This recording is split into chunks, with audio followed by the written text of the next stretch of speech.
Hello guys! Ayan, samahan nyo kami. Papunta kaming Taguig. Makikibinyag ang aling maliit nyo. For the go na to. Ayan, nakabili na nga kami ng ticket dyan. Nandito pala kami sa PNR Station, Tutuban.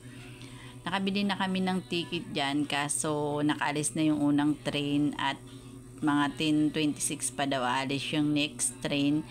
Buti na lang, Sunday ngayon, kaunti ang tao. Ayan, maluwag ang tambayan. Nakaupo kami ng maayos.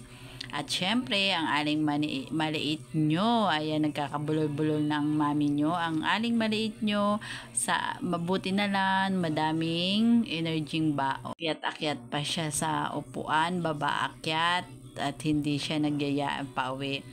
Ayan, alas 10 nga ng umaga, pinapasok na kami ng train. Kakaunti lang nga ang tao kasi Sunday daw. Pag Sunday, kaunti lang yung pasahero. Ayan, pumasok na kami ng train at sa unahan nga kami naupo. Buti na lang sa kaunti ng tao, nakaupo kami ng maayos. Yung aling maliit nyo, masaya nung una, kaso nung umandar yung train, nagulat siya at nagpakarga na kay daddy niya. Samantala nung pauwi kami, kabaliktaran naman doon sa reaction niya. Kahit nakatayo kami at sobrang daming tao, enjoy na ni aling maliit. Sa tuwing naaalog yung train, tawang-tawa siya. At may pakaway-kaway pa siyang nalalaman. Ayan. Thank you for watching mga guys.